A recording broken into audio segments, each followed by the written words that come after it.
Hey guys! I guess you guys are wondering why I'm posting in the middle of the day instead of the middle of the night. Well, because I can. And since I'm lazy, I'm just going to show you the next few chapters of the book I'm writing. You guys seem to like that. I've gotten about 2 comments on it, and I'll be working on Soul Angelo, and I might show some more tonight because I'm going to post tonight also. But without further ado, let's get into the video. So we made it to the pizza place. We ordered a pizza with half what I liked, pepperoni and pineapple with extra cheese, and half what he liked, green peppers and ham with extra cheese. It was awkward with capital awkwardness. Whenever our gaze met, we both looked away. We snuck glances at each other when the other person looked away. But why was it so awkward? This wasn't a date or anything, right? Or was it? No! It couldn't be. I had asked James and Katie, not just James. Then why was it awkward? When James looked away, I texted Katie furiously. "Why did you do that?" I texted. She pretended to be innocent as she replied, "Did what?" "Made up that terrible excuse so you could just go home and make me and James spend some time together." "I did that?" "Katie!" "Because when you moved here and you and I became friends, you told me all about your old town and most of your jabbering was about him." "Was not. Was too. No. And I saw the way you looked at him. And how was that? You like him. Do not." I replied as I blushed furiously. James looked at me. This time, though, I held his gaze. I looked into his eyes, and he looked into mine. I saw something, and there was that same thing inside of me. Strange, yet comforting and natural. The buzz of my phone sent me blushing even more furiously to look down, and I saw him blush a little, too, as he looked at his own phone, probably texting one of his guy friends. The text said, "What are you two doing right now?" "Texting. He's texting someone, and I'm texting you." "Well, stop texting me and say something to him." "Like what?" "Like anything. Now say something not embarrassing to him." I glanced up from my phone. James was eating another slice of pizza. "You can do this," I told myself. "So, James, when did you move here? I haven't seen you for years, ever since elementary school." "At least I said something," I told myself. He looked up from his pizza and swallowed, then said, "I only moved here this week. I need some cash to save up for this skateboard I want, and I found this job." "There's not much room for skateboards on the sidewalk," I advised, "unless you're a great skateboarder, which I have no doubt you'll be great at it." I spluttered out the last sentence, then blushed. After that, the not date went smoothly and quickly. He hinted that he wanted help unpacking some moving boxes, and I talked about the cabin. He said he found a campsite near there, so he could go camping there when I stayed at the cabin. It was fine with both of our parents, so it was settled. Just to make it less awkward, I invited Katie and Hazel to the cabin with us. They said they could come too. Time to see if my guess was true, and to see if the lead she-fox's name was actually Flame. So, what did you think of that? I think it's cheesy because I wrote it last year. Actually, like a year and a half ago. And I think it's cheesy and cringy and old, and that only took 3 minutes, so I'm gonna do the next chapter. Hold on. Here it is. My mom and I got in the car. It was the weekend after my not date at the pizza place with James, and I had said we could go to the cabin together along with Katie and Hazel, the new girl. Well, even though James isn't technically at the cabin, we were going to spend the day out in the woods and just outside in general. My mom and I were going to meet Katie and Hazel at the cabin. We met Katie, Hazel, and James near the forest. The cabin's out near some woods and away from all the city noise. My mom had bought it to get away from the racket of the city. We got to the cabin, but I saw something that made me stare. The fox was sitting there on the porch step. Could she be Flame? She stared at me and I stared at her. Then she dipped her head and then ran into the woods. My mom called me back to the taxi so we could unpack our things. I quickly grabbed my duffel and burst into the cabin, flinging the duffel across the room, and called to my mom as I ran into the woods that I was going to be on the trail. I followed the fox prints off the trail and farther into the woods. Just as I saw the prints veer to the left, I saw something else that made me gasp. The pond. There was a pond, the same size as my dream, with a submerged log in it, and in the submerged log was the hole I bit in the log. In the hole was some orange fur. I saw the fox sitting near the pond. "Flame?" I asked her cautiously. I didn't want to scare her, but she was the fox from my dream. She was Flame. I just knew it. As if in response, she dipped her head, then raised it to look at me. She yipped a few times, and it was loud, but that wasn't what made me gasp. I could understand her? Piper, she said, so we meet again. I gasped. Piper, she added mischievously, you should go help your boyfriend with his den. Flame, I protested. He's not my boyfriend. Flame replied with a wink. Foxes can wink? When she said, if you say so. I do say so, I growled, blushing, and stuffed my hands into my pockets. I stalked out of the woods to help James with his tent. Then I paused and asked, wait, how can I understand you? I don't know, Flame yipped, but it took you long enough. I liked that fox. I liked Flame's attitude. Considering the fact I hadn't set up a tent before, I think I did a pretty good job. I helped James set up his tent, and then my mom yelled from the cabin for me to come unpack my things and set up some mattresses for Katie and Hazel. After I set up the mattresses in the cabin, I beckoned to Katie and Hazel to meet me in a secret room I had found a year ago.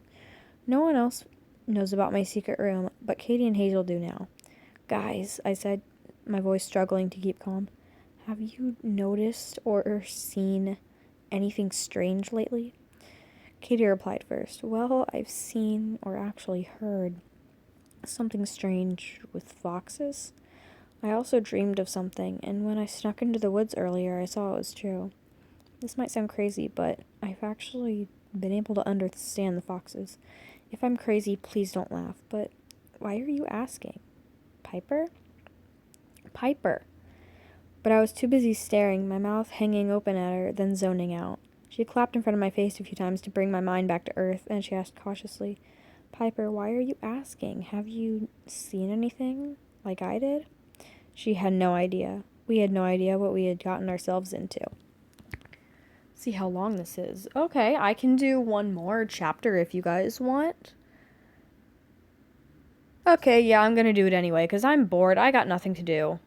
I've just been watching stuff on YouTube. If you guys have any video recommendations for like Solangelo or something, that would be greatly appreciated because I'm running out of things to search for. Chapter 5, here we go. I am bored, let's get on with it. And we could not tell anyone. I finished explaining what had happened to me. Katie's story was exactly like mine, but she had seen the fox Sharon in the woods. Turns out, whenever Hazel walked into the woods, she heard voices, and James hadn't doubted me for a second. He hadn't seen or heard anything, but he knew something weird was going on. He said he could feel it.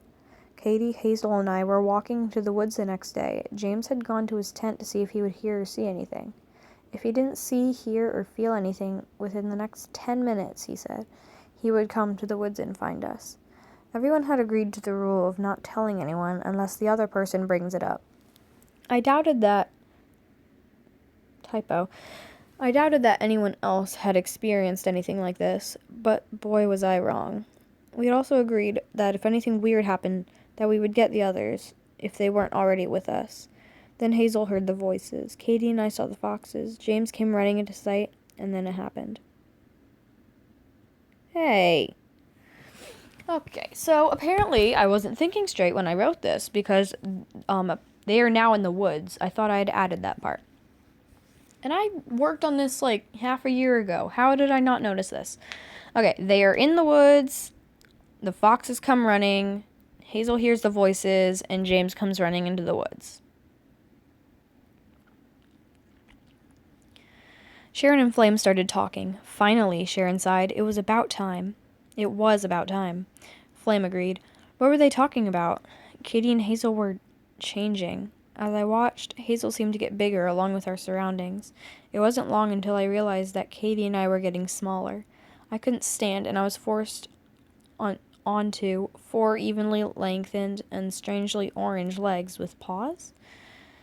I was a fox, like my dreams. But how? I lifted my head cautiously. Where's Katie? I looked around to see Flame, Sharon, and another unfamiliar, but yet so familiar, face of a fox.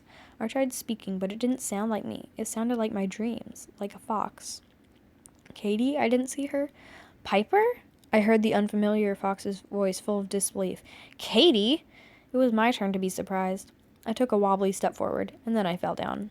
I saw Flame and Sharon trying to hide their laughing, but they weren't doing a very good job. I huffed and stood up. Katie wasn't doing much better than me. She stood up, fell, then stood up again, and sat down, turning red from embarrassment. Then I remembered. Where was Hazel? Where was James? I looked up and couldn't believe my eyes. James was still James, bigger than us, but still just as cute. Everything was big to me all the way down here, but when I looked at Hazel, I gasped. She was different. She had different clothes, different hair, and pointy ears. She was surrounded by these other people who looked kind of like her. She was chatting and laughing with them like nothing had changed, like they were close friends. Who were they? Could we change back to normal? If not, I knew what was going to happen. My mom would freak or make this a big deal. I panicked. My mom probably knew about this. She'd been observing me closely lately and acting strange. She was expecting this. I knew she was. I spun around to face Flame and managed not to fall. How do I turn human? How do I turn back into a fox? She looked a little startled, probably at the urgentness in my voice, or at the fact that I didn't fall flat on my face.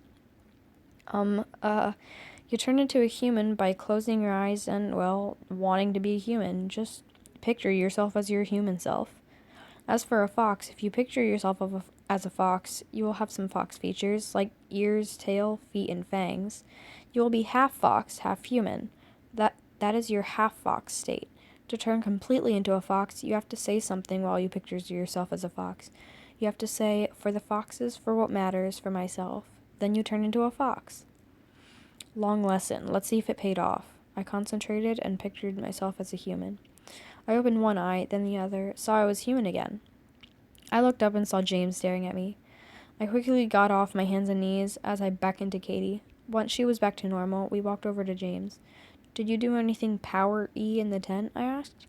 He looked amazed at what I'd just done and whined. I want to be a fox. What happened next? Well, just guess. He turned into a fox. For the foxes, for what matters, for myself, I concentrated. It worked, like Flame said it would.